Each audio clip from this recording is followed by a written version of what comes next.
record. Okay. Annuities.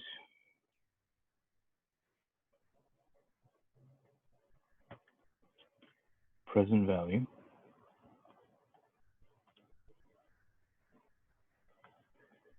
And amortization, which is just the mortgage stuff, usually.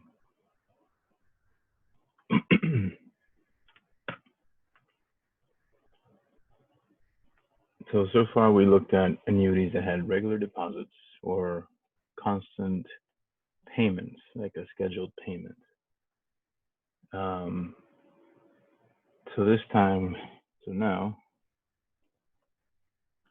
So now we will look at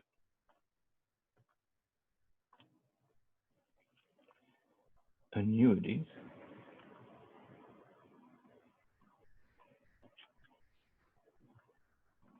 where we begin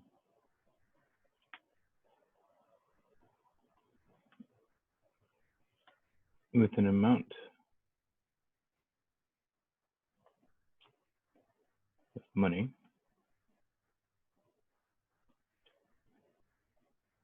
and make regular payments out of the account each period until the value of the annuity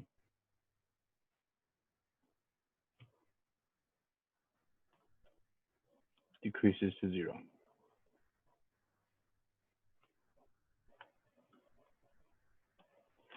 So we no longer have like a specific set time, at least not necessarily. The goal now is until it's paid off, right? Before we had like examples where we were investing for 5 years or saving for 5 years, or you had like a loan that was, or a debt you were paying for like 3 years, but this time it'll be until it's paid off. Okay. Some examples, right?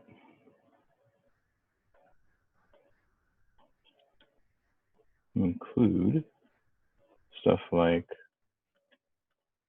the lottery, technically. Although it's probably not something that any of us will ever experience, but technically when you win the lottery, you have the option to be paid as an annuity over time. They do allow you to take out a lump sum, but you lose a ton of money to taxes and other things if you take a lump sum. But again, it's not something I'm worried about because none of us are ever going to win, so who cares? But if you ever do, I suggest you put all the money into a trust. That way tax people can't get you. So you can put a trust in your name and you can have that money be passed down to your family. But anyway, just not worried about that.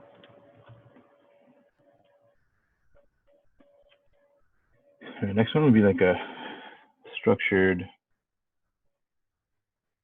court settlement. So like you get sued or whatever, I don't know, maybe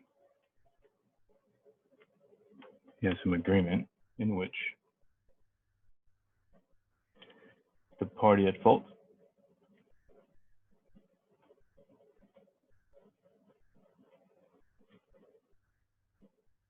or, his insurance, right? Or put in parentheses, or his/hers insurance makes regular payments to the injured party or whoever. Like, I don't know, it really depends, right? To the injured. Let's say some guy runs over your foot, you sue them, and there's a settlement, so they will pay you payments, usually, right? as an annuity.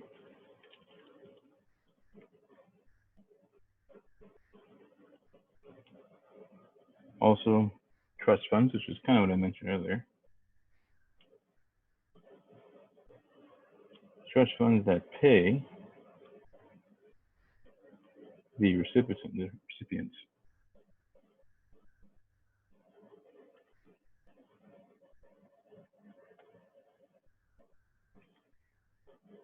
a fixed amount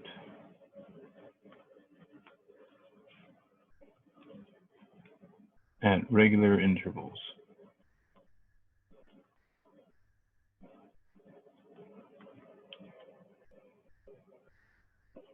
Okay, so I mean, I'm sure you've heard the term, right? Trust fund baby or whatever, right?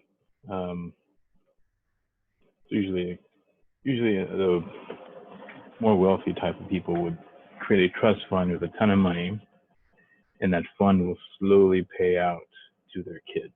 That way, they won't spend it all on dumb stuff when they're young. Right? Like if you give, like imagine, right? If you're 18 and you get $2 million, you're probably not going to buy smart things, right? I know I wouldn't. I'd buy 3 cars for no reason. But when you get older, as an adult, you start to realize, okay, I should invest, I should save, I should use it wisely, or I could retire with 2 million technically. Why would I want to waste it? I don't have to work. So what they do to stop the person from spending it all, and also to avoid taxes, is they put all the money into a trust and little by little pay out per month or per whatever your terms you decide to that person, right? So if a rich guy creates a trust fund for their son or daughter, they'll pay him like, I don't know, maybe 10K a month or something until they hit age 50, assuming that at that point, hopefully they figured out life and they don't need the money anymore. I wish I had a trust fund. That'd be pretty cool. All right, so the present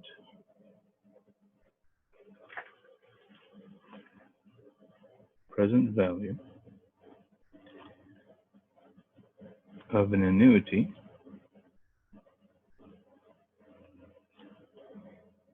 is the amount that would have to be deposited in one lump sum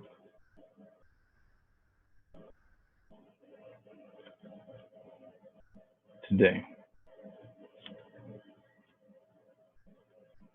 in order to produce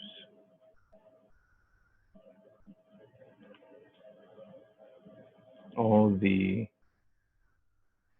payments for the term of the annuity.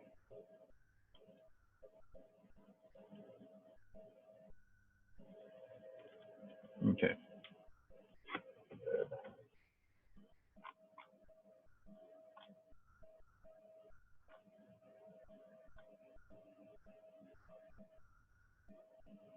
So I'm going to save you the details and give you the formula for present value. Okay, just to save time. The formula for present value is going to be PV equal to, let me see if I can, well, you know what, I'm going to write it 2 different ways. So you can see, you can use whatever you think is easier. The last time I didn't do that, and I don't know, I'm hoping this will help. Because I know the formulas look kind of weird, right? Okay. Payment. So this is the one from the book, and you'll see in your homework, 1 minus 1 plus I to the negative n everything divided by I. All right. PV is still present value, right? Obviously. Payment is periodic payment. I is rate per period. N is the number of payments.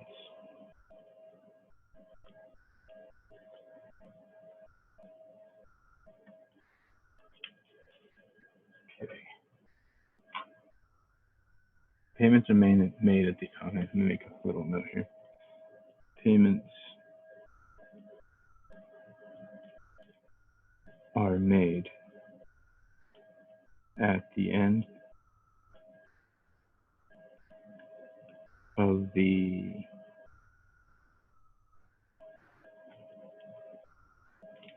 each payment, payment or at the end of each period, I'm sorry.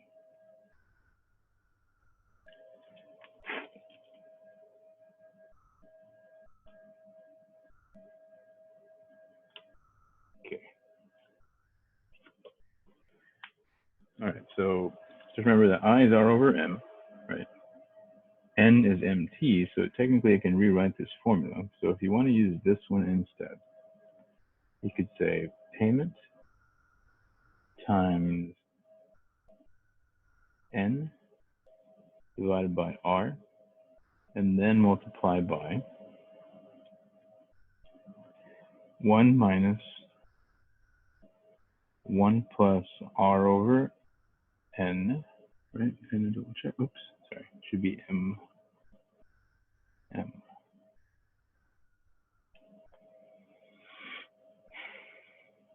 To the M times T, negative. Yeah. So if you think this is a little easier to use, payment times M over R, and then multiply by this stuff, you can. They have it like this way in the book, but we got to remember what is I, what is N, right? So make a real quick note here. I is R over M, and N is M times T, right? Where M is the number of times you compound, T is the time, right, etc. So all the stuff's still the same from last time. It's just a new formula for the specific present value.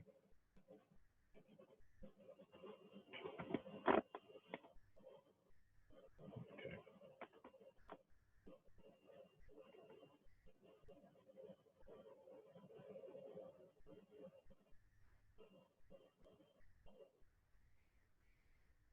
One second.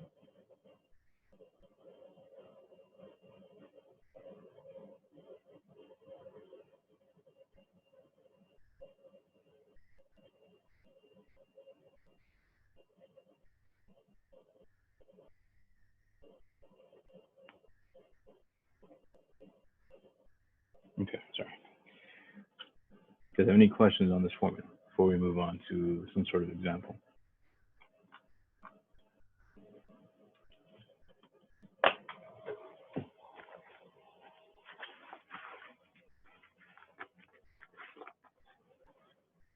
Okay. And I'll try to do the calculator functions at the same time. That way, in case you like the solver, you're welcome to use that. You are not required to do either way. You can do whatever method you want. Sorry, what did you say R stood for? R is going to be the rate. Yeah, I think I wrote it last time, but not this time. Let me write it here. So R is the interest rate. M is usually the periods per. Let me check. I phrased it better last time. Let me see.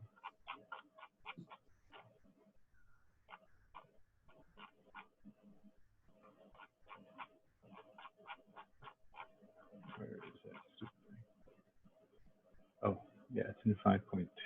1 second.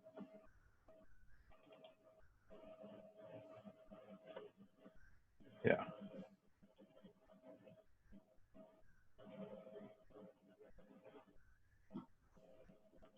So M is the number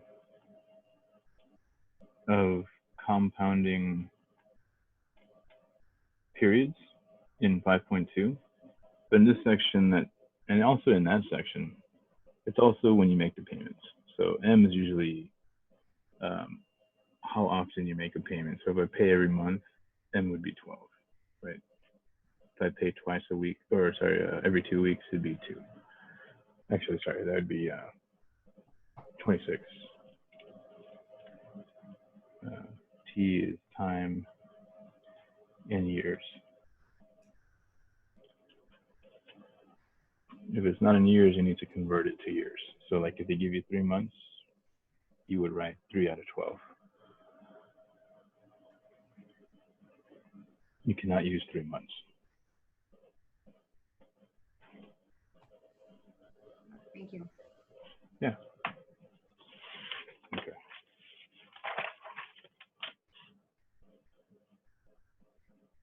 First example.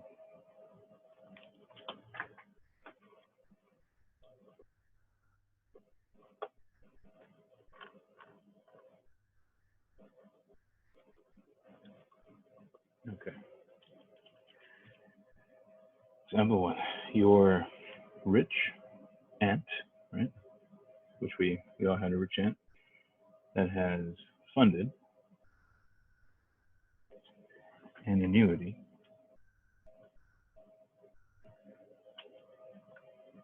that will pay you, I don't know, $1,500 at the end of each year for 6 years.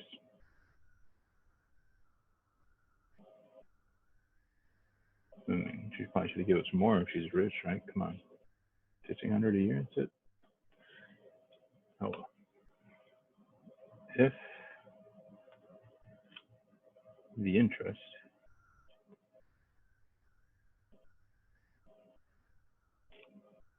rate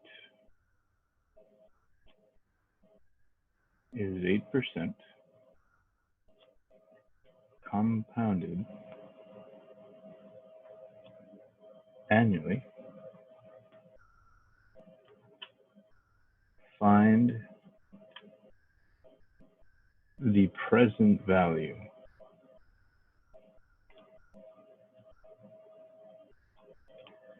of this annuity. So basically the question is asking you, how much money did your aunt put in at the beginning? Right? We know how much you're going to get, right? 1,500 times 6. It's easy to figure out, but how much did she actually put in when this started? Okay. So question is asking us to find PV, right? All right. Payment. We know the payment is 1,500. We know that the rate is 8%, which must be changed to a decimal. You cannot just use the percentage, don't forget. Time is 6 years, right? Okay. How many times do we receive a payment per year? It says 1,500 at the end of each year. So that's the number of times. So that would be M. M is 1.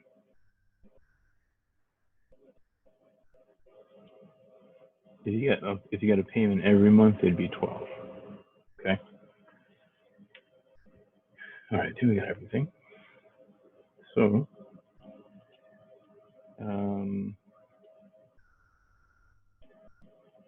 I is technically R over M, right? Which will be 0.08 divided by 1.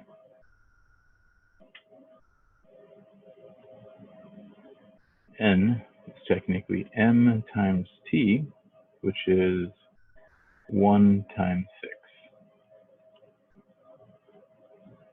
6. Okay, so I got everything I need. The formula says PV is equal to payment times 1 minus 1 plus I, the negative N over I. All right, so let's plug in all these numbers. This will be 1500 times, brackets, 1 minus 1 plus 0.08 to the negative N, which is negative 6, according to the formula, right? Everything divided by I, so divide by 0.08. Okay, let's see if we can punch this in. So 1500 times 1 minus 1 plus 0.08 to the negative 6, everything divided by 0.08. Yeah. So it's approximately, rounded to the nearest cent, 6934.32. So whenever you do these problems, make sure you round to the nearest cent, because it's kind of weird to have half a cent or a quarter of a cent. The question will also tell you, like, before you punch it in, it'll tell you nearest dollar or nearest cent.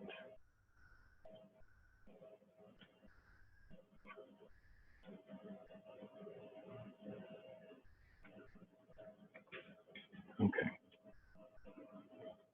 Now let's see if we can figure out how to do it on the solver. Right. Since this is a business class, we don't have to worry about doing this every single time, right? All right, let's see. So if you have a T84, as we showed last time, 84 or I think, I think 83 might also do it too. Press apps, then go to finance, and then go to TM solver. Let's try the one with payment, see if that works better. Oops, go back there.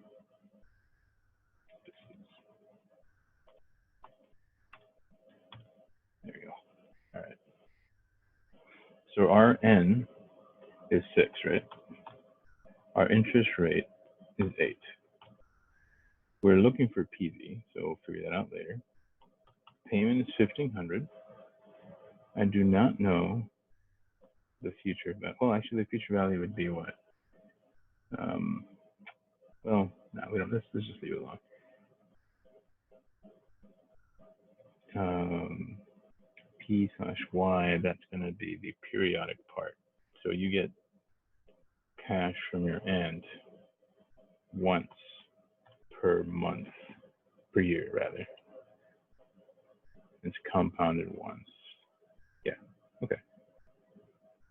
So once you have everything filled out correctly, you can go to PV and then ask it to solve.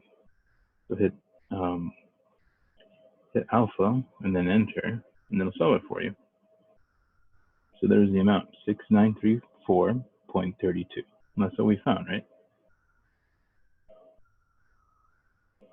Anyway, you're not required to have that.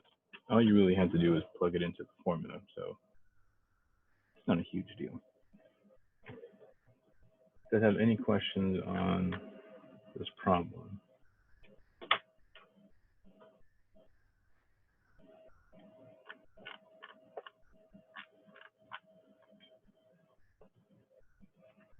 Right, it's just for fun, right? If you're getting $1,500 a year from your aunt for 6 years, you receive $9,000, right? But she only put in 6,934. So thanks to the interest rate, she was able to give you more money over time. Okay. And if you were to calculate the future value at each year, you could, or at the, how do I say this?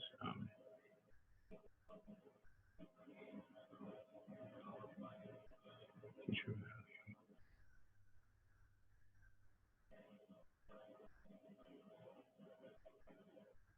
Oh yes, this is what you can do.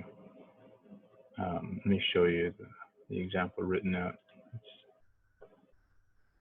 So we calculated how much you put in the bank, right? 6934.32. So if you use the future value, assuming, time 0,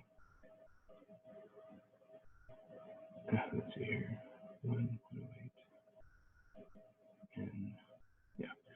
So as we go along, she keeps losing 1,500, but she's also gaining interest, so it doesn't dry up, okay? So on year 1, after she pays, at the end of year 1, after she pays you 1,500, this is how much is in the account. And then again, this is how much is in the account at the end of year 2, and one more time. So it's not really fading very quickly. So the interest is pretty awesome, right? So imagine if you put in like 100K or 2 million, right? You can leave a lot of money for people over time to help them out. And there's also something people do for like saving for college. They'll have like they'll start when the kid is born and invest little by little. So by the time they hit 18, they don't have to worry about anything.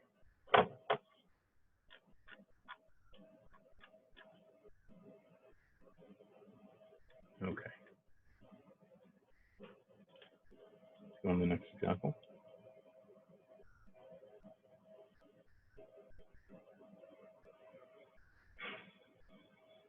Okay.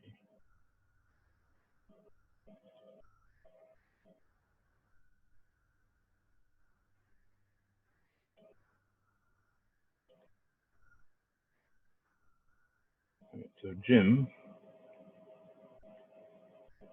was in an auto accident.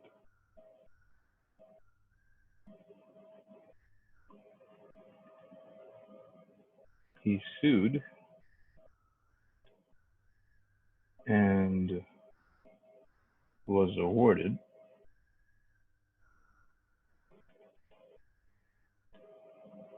a structured settlement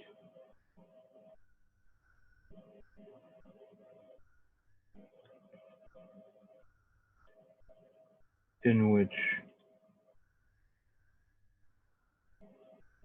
an insurance company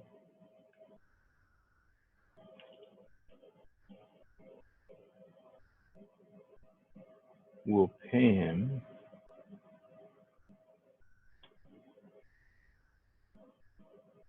$600 at the end of each month for the next 7 years.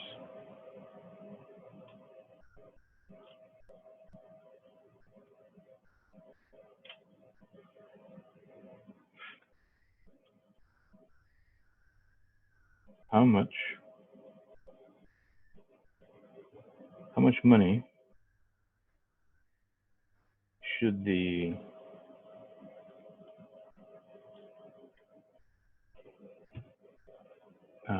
should I phrase this? How much money should the insurance company invest at 4.7% interest compounded monthly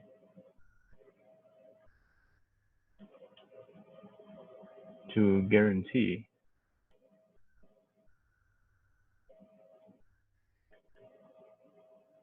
that all the payments are made.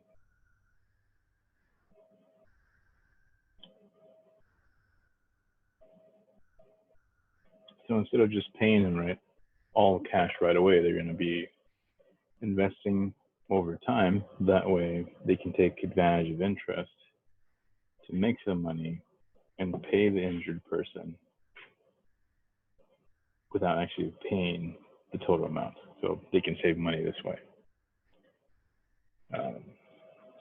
So they want to know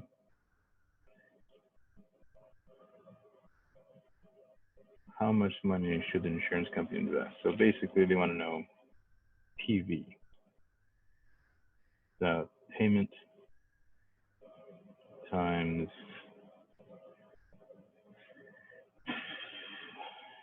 M over R. Let me use the other formula just for fun. Times 1 minus 1 plus I to the negative MT.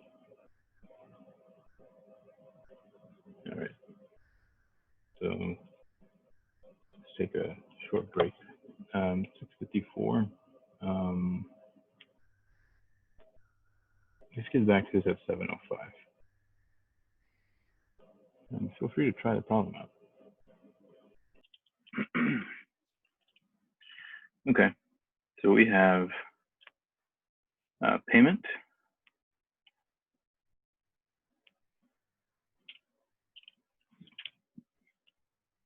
Yeah, $600.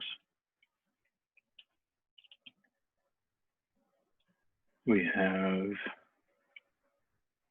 excuse me, the rate of 4.7, which is 0.047. We have M, the number of times we compound, excuse me.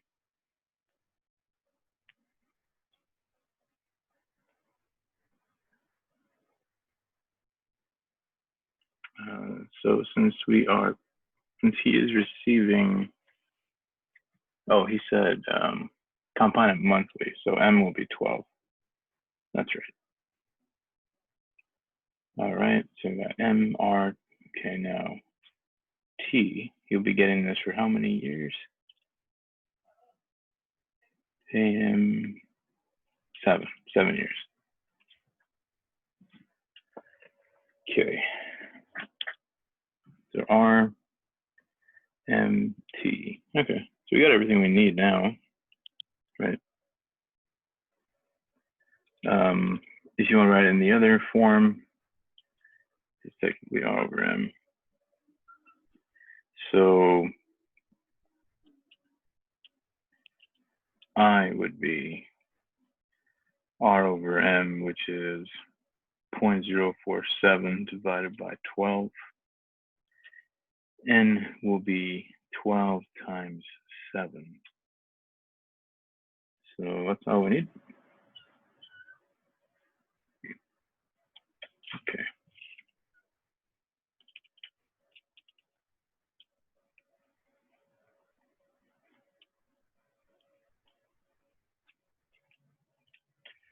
$600 times 12, right? Using the other formula, the other version of it. 600 times M over R, 0.047 times 1 minus 1 plus R over M, 0.047 slash 12. So we just put that in here.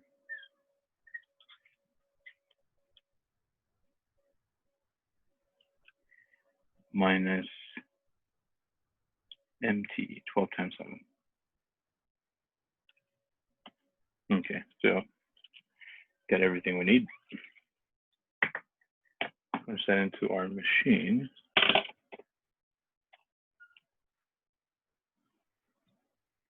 So I'm gonna use the fraction feature to try and make this a little prettier, because right now it's a bunch of stuff going on, right? So that's the first part. 1 minus parentheses 1 plus 0.047 divided by 12 to the negative 12 times 7. I'm too lazy to figure out what that was, so I'll just plug it in that way. Okay, so the present value, so the money they need to put away to pay this guy is $42,877.44. So if they put this money in, if they invest it now at this rate, as you saw in the last example, in 7 years, this will cover what he's owed. How much is he owed, though? That would be 600 times 12. This is every month, yeah. And so if you want to find out, just you're curious, right? Just to know. 600 times 12 times 7. So they owe him $50K, $400. So they invest this much at that rate, and they'll end up paying him that amount. So they save almost, what, $7,000 using this investment. So if they agree in court, right, during the settlement, that, you know what, I will pay you every month, that will allow them to save money by using interest. Right? But if I guess if the settlement said, no, I want all of it right now, well, yeah, you wouldn't be able to invest, right? Have any questions on example 2? Can you scroll up to the total again? Because I got a different number. I just want to write down the right one. Yeah, I didn't write the total down. So this is the present value, right? This is the answer. The amount he is owed, I don't know if they asked, but if they did, it would be this. The amount he is owed is $50,400 in the lawsuit settlement.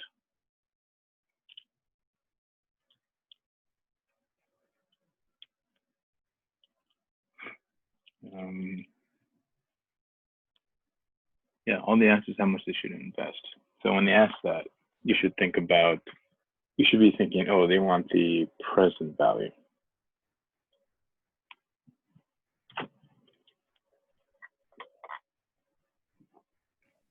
Thank you, sir.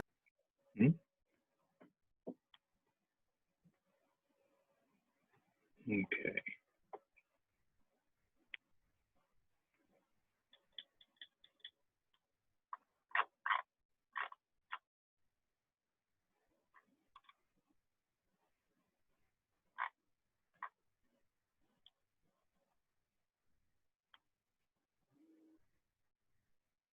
Let's move on to loans, I guess. Let's talk about car loans and home mortgages. I'm going to show you with math why you never buy a brand new car. Unless you like throwing away money. That's fine too. All right. It feels nice though, right? To buy a brand new car. It's just not, doesn't make sense mathematically or financially. So loans and amortization. Excuse me.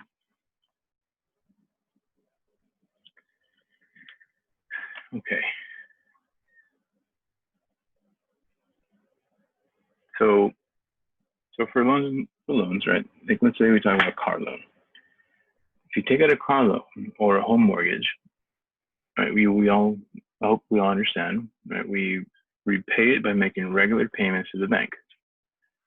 But from the bank's point of view, your payments are an annuity that that is paying the bank a fixed amount each month.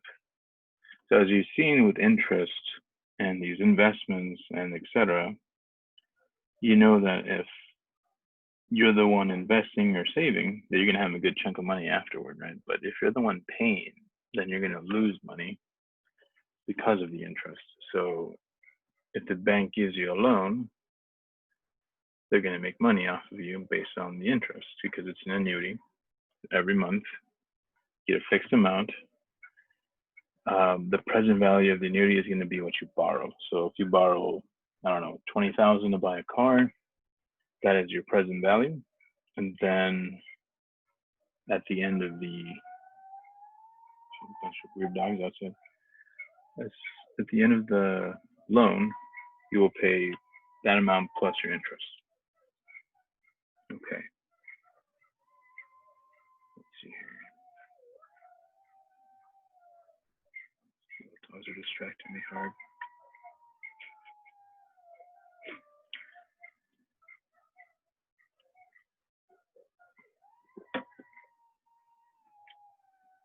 The neighbor got a bunch of little tiny dogs for some reason. They like to howl. All right. So here's the payment formula for an amortization. So it's something like a car loan or a home loan. I'm going to use this guy here. Okay. Amortization payments. It's going to be a payment formula is equal to present value times I all over brackets 1 minus 1 plus I to the negative n.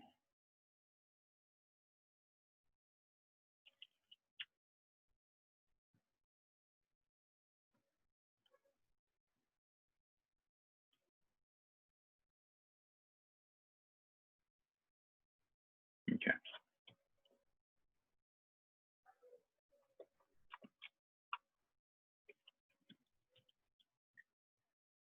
PV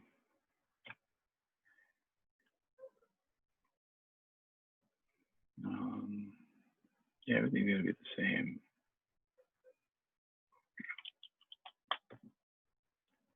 Yeah, we'll just skip that. It's all the same deal here.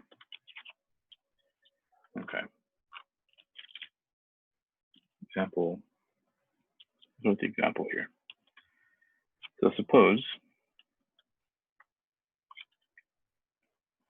you borrow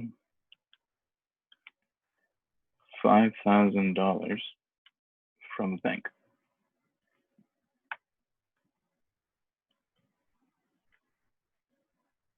to buy a car and agree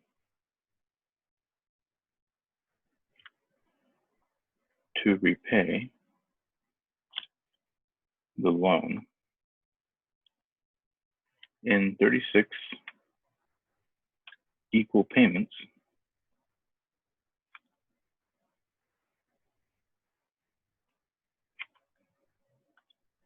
including all interest due.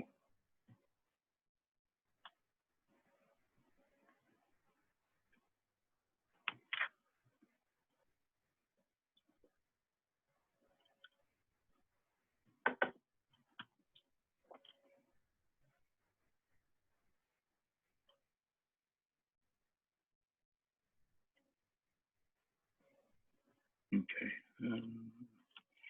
Yeah, if the bank charges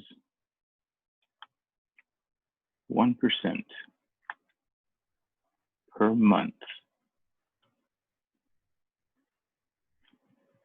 on the unpaid balance,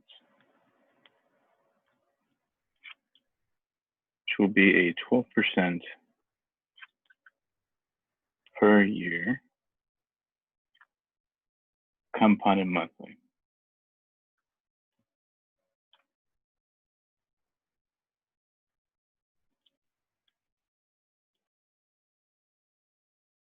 How much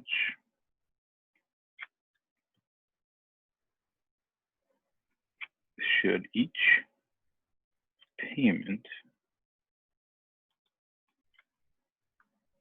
be to retire the total debt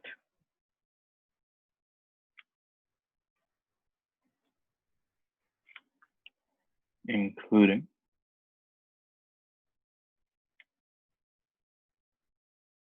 interest in 36 months?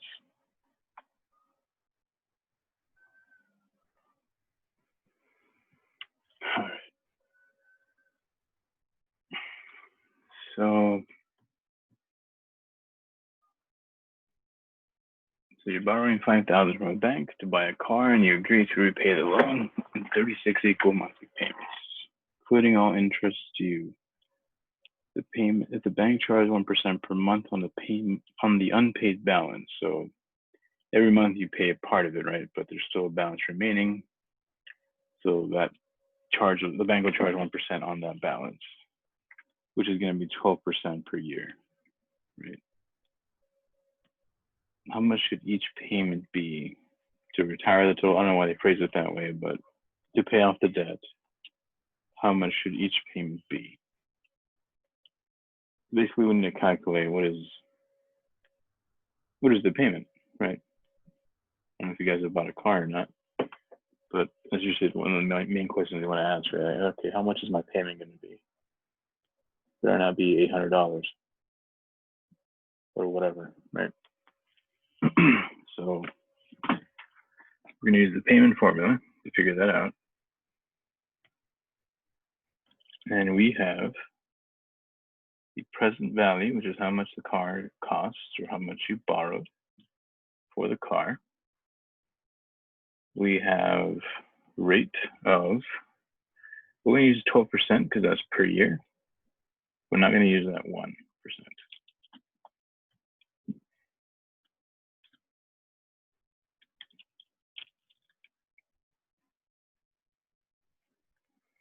Which is 0.12, right? M is how many times you compound, which is going to be monthly, because that's when you pay. So you compound 12 times. N is 36. Well, actually, skip the step there.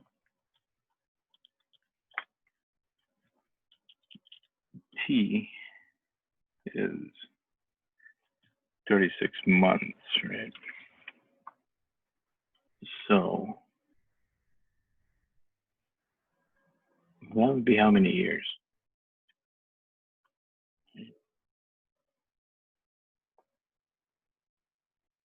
It should be 3 years. I guess they try to trick us a little bit. So 3 years for 36 months, which means that I is R over M. So divide that, 0.12 over 12. N is M times T, which is 36.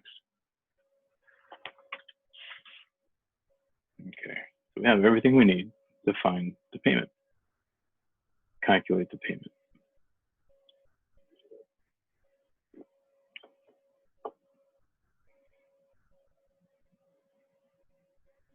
Okay.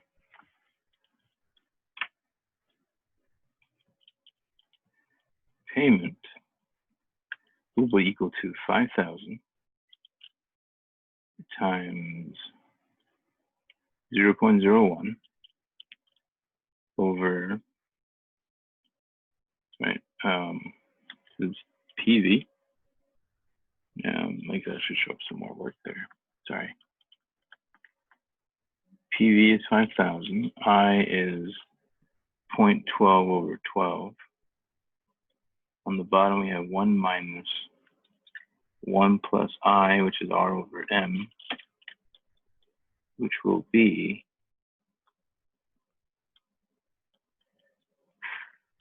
R over M, 0.12 over 12 to the negative 36 N times T, yeah. All right, there we go.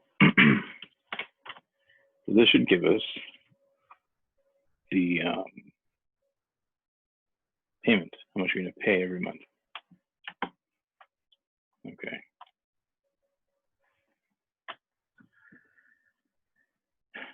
All right, here we go. I'm going to use the alpha fraction function here. 5,000 times 0.12 divided by 12 over 1 minus 1 plus 0.12 divided by 12 to the negative 36. Close. Yeah, there you go. That seems reasonable. If I ever get a huge number, like if the number turned out to be bigger than 5,000, I clearly messed this up, right? Because the loan amount is 500. So whenever you get to the final answer, think about it and see, does this make sense? If it's too large, it probably doesn't make sense. But 166 a month and 7 cents seems reasonable. So this is approximately a monthly payment of 166.07. Now these formulas can be annoying, so in real life you'd probably code these into Excel, create some functions to save time, right? That way, whenever a customer asks you, "What's my monthly payment?" you just change the pieces, right? Change the interest or the loan amount, whatever.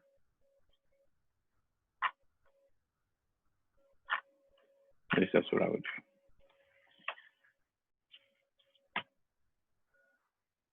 I don't like car dealerships, but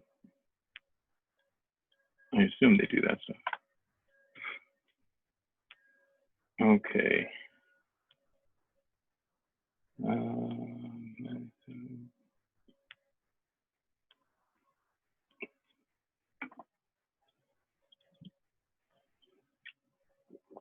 If we did it with the calculator, N is 36, interest is 12,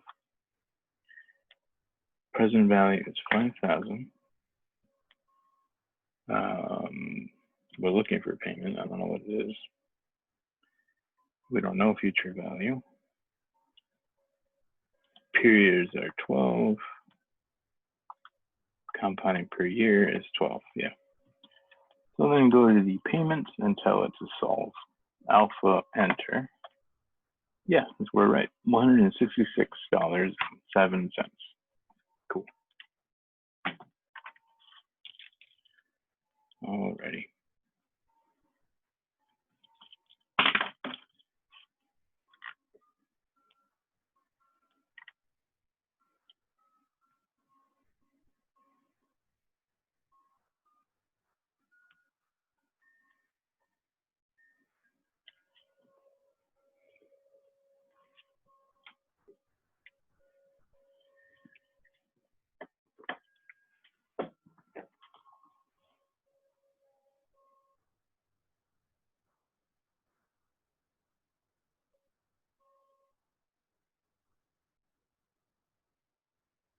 One second.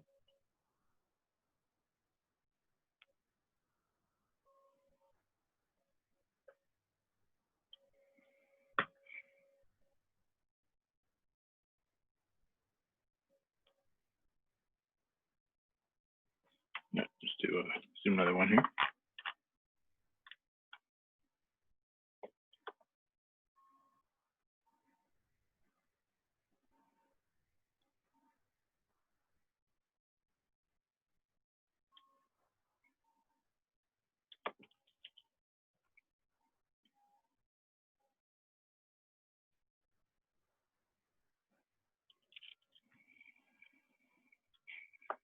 All right, let's say a couple purchased a home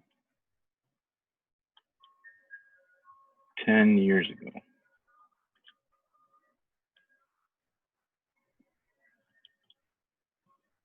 Assume a down payment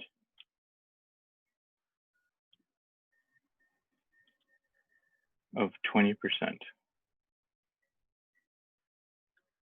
on a home purchase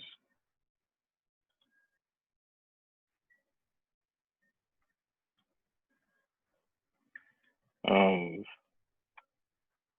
$285,000 at an interest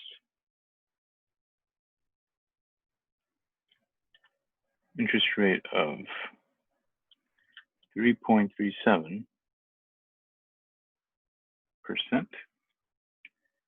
compounded monthly. Okay.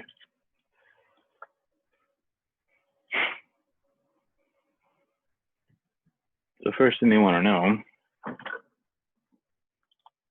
is, what's the monthly payment?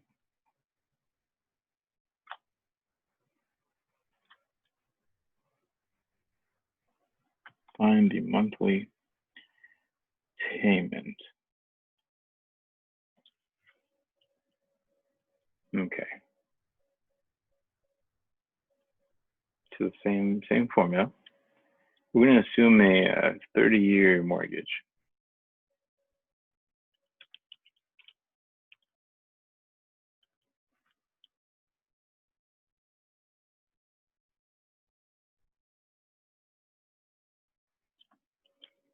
Okay.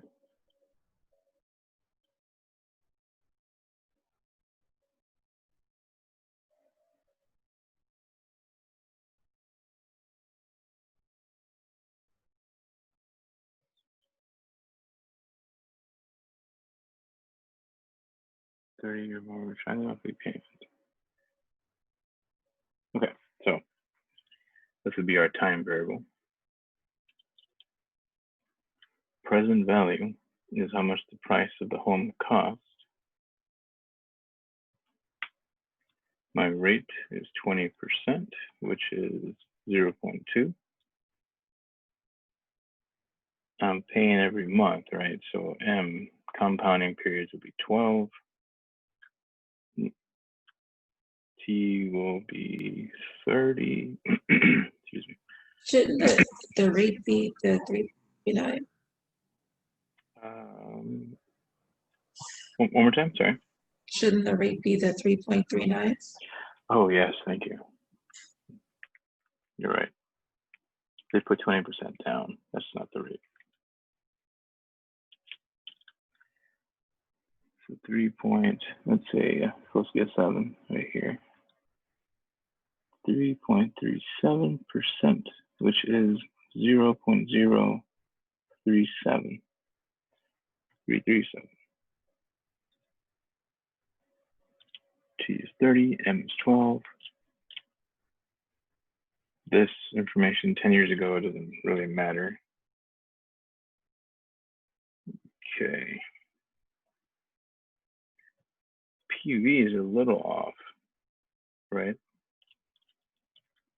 Because 285 is how much the home was worth. If they put 20% down, how much is the present value in the loan? Right, we gotta subtract 20%. That is not PV. So what you can do, right, would be take the original amount, 285, minus 285,000 times the 20%, 0.20. So the original amount minus the original amount times 20%. So 228 is the actual loan amount, right? 228,000. That's what we're going to use. So be careful when you do these homework problems. What exactly is present value? Okay. All right. So I will be R over M, which will be 0.0337 over 12. N will be M times T, which will be 12 times 30, which is 360. Okay. All right, so the payment amount for this house is going to be 228,000 times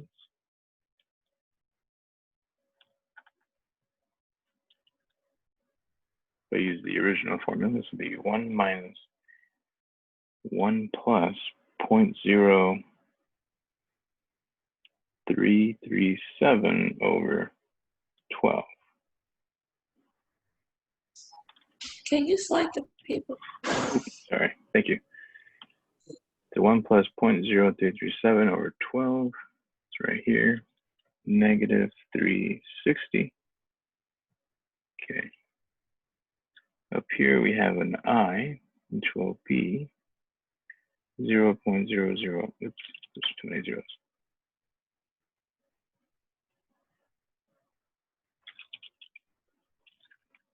0.0337 over 12. So what is that approximately? Okay.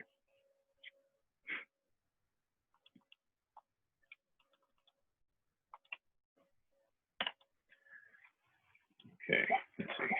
228,000 times fraction in there. 0.0337 divided by 12 over 1 minus 1 plus 0.0337 over 12 to the negative 360.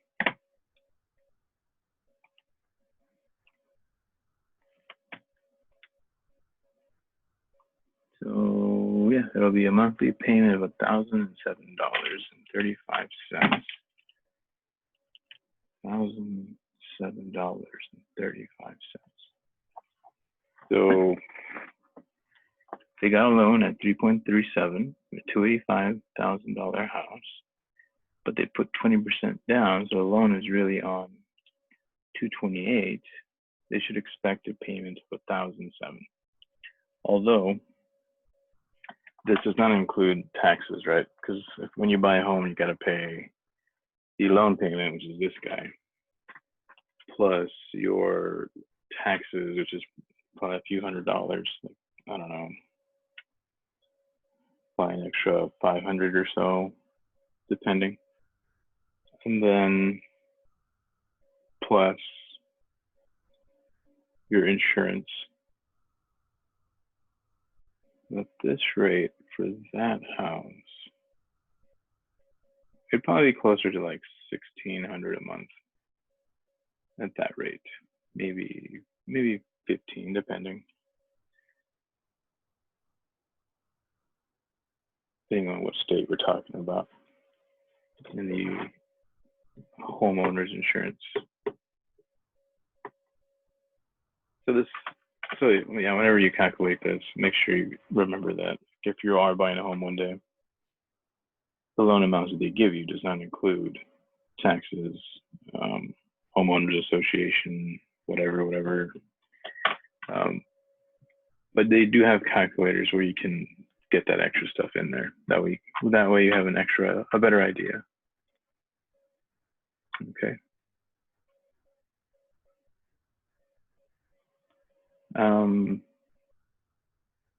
Although, just for fun,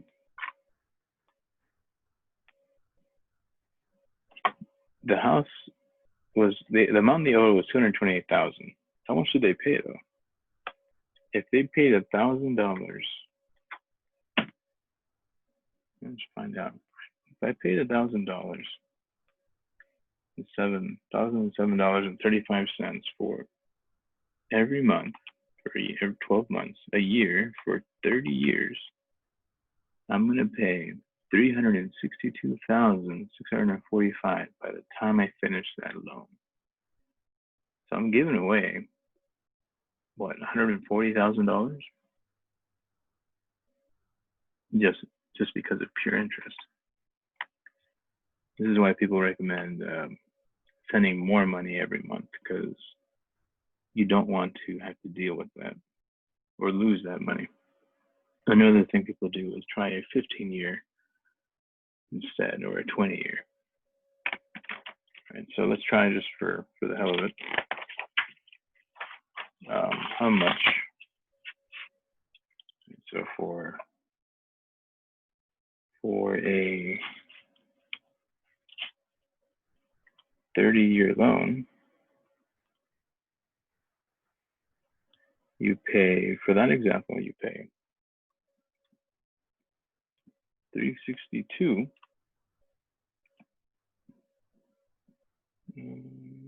$645 and 43 cents.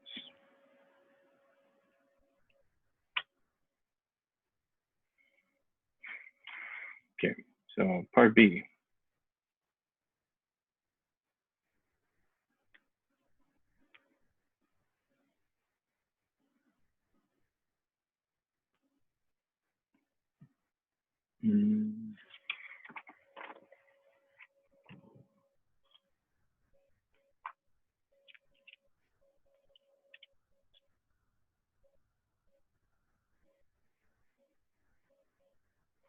Find the present value of a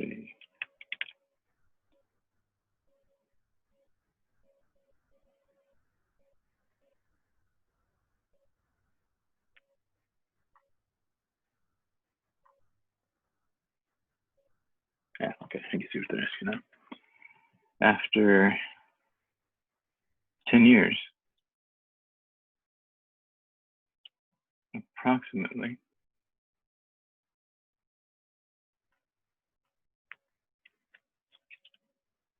how much is owed on the mortgage?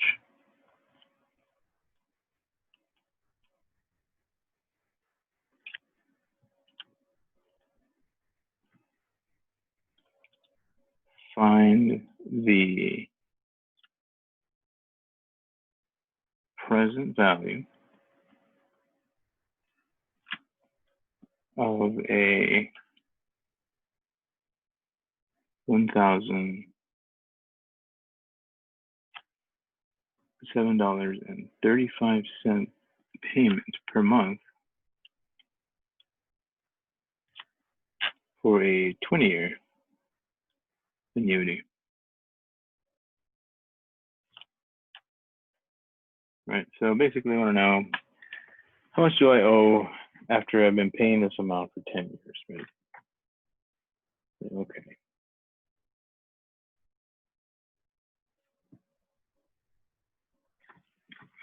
And they're saying 20 because 10 years have passed already, so you would calculate a 20-year annuity because that's the continuation.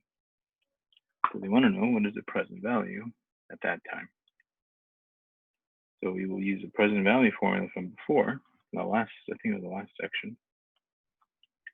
Payment times 1 minus 1 plus I to the negative n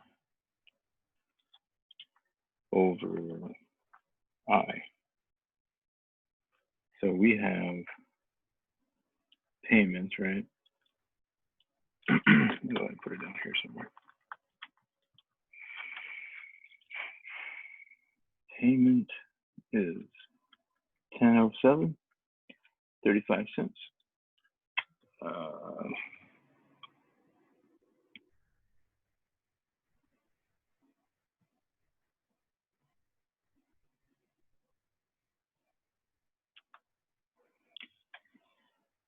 We'll do rate first, rate and time.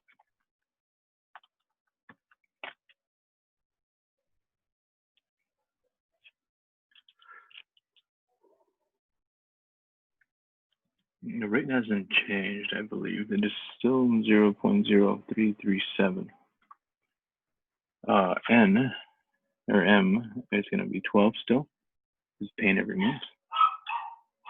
M T will be 20 years. So it's going to be what's left, 20 years. So now we can calculate I N, which is R over M, 0.0337 divided by 12. And then N is 12 times 20, which is 240. All right.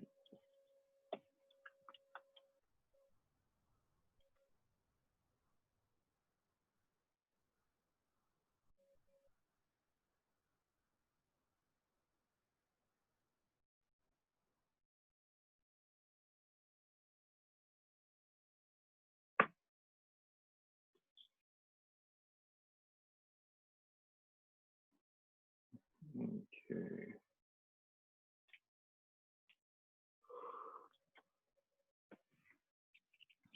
All right. Got everything we need. PV, present value, is going to be 1007.35 times 1 minus parentheses 1 plus I, which is 0.0337 divided by 12, with a negative N, which is negative 240, over R over M, 0.0337 over 12. There we go. All right, so plug that in and see what we get. Hopefully I did not forget anything. Okay, so 1007.35, 1 minus 1 plus 0.0337 divided by 12, parentheses, negative 240, 0.0337 divided by 12. So we will still owe 175,710. So because of all the interest in 10 years, you went from what? We went from the original amount, 228,000, down to 228 down to this.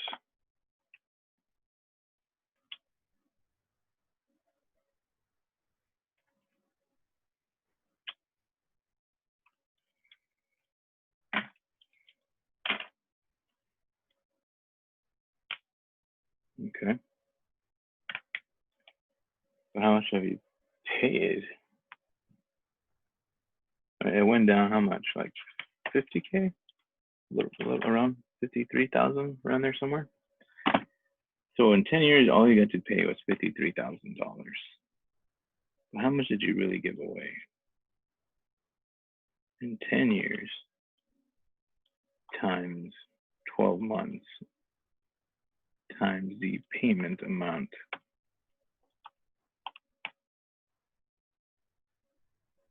So I already paid $120,882, but the loan amount only went down 53K. So interest is screwing me, right? It's not fun.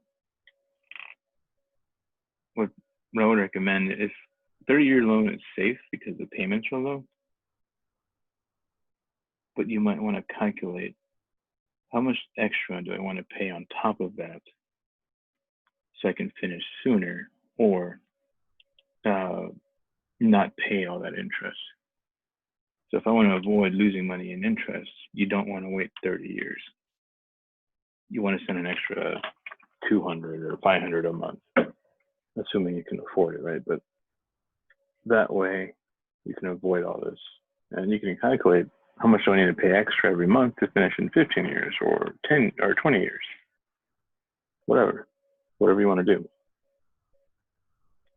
But of course, the faster you pay it, the less interest you have to worry about.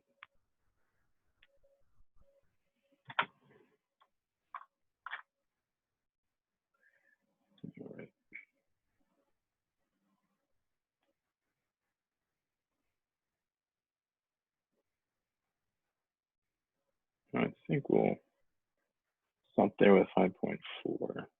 You have any questions on 5.4? Is it making sense? Like using the formulas and what they mean and how it works?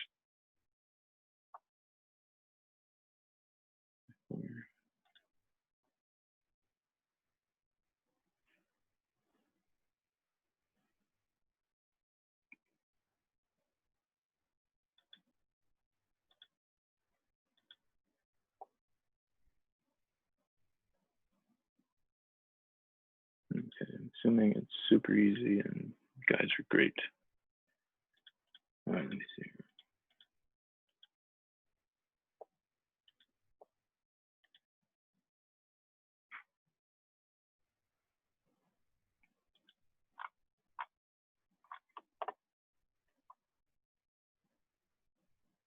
All right, so the next exam is only on 5.1 through 5.4. So it's I'm hoping it's done as well. I don't know.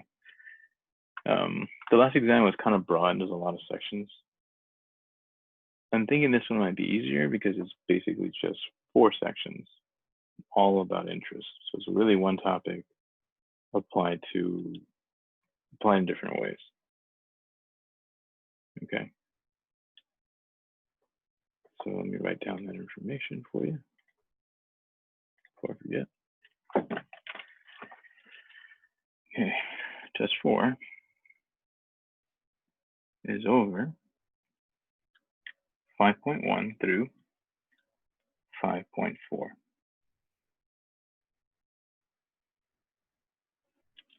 We are in week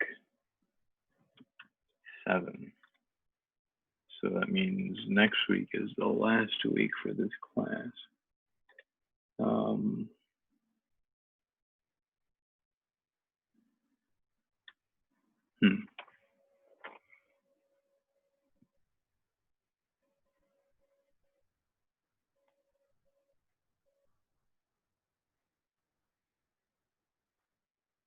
Yeah, so I guess next time we'll cover a little bit of chapter 6 and then review for the next exam. And the next week, I'm thinking we'll focus on reviewing for the final.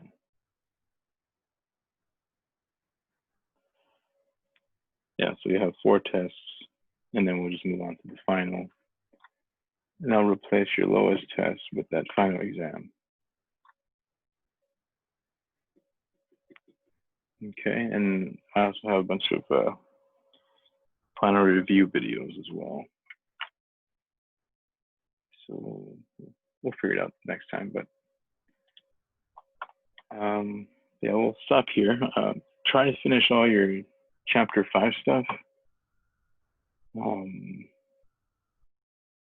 If possible, I'd recommend finishing it all by like Friday, Saturday. And then you can start trying to get the test done by Monday. Then Tuesday and Thursday of next week, we'll focus on the review for the final. Okay. The last couple of sections there's not very many of those on the final exam. So I'll have you do them on the homework, but I won't test you on it too much. Okay. And we'll talk about that next week. But Thursday we'll do a little bit of then chapter 6 and review. You guys have any questions on that?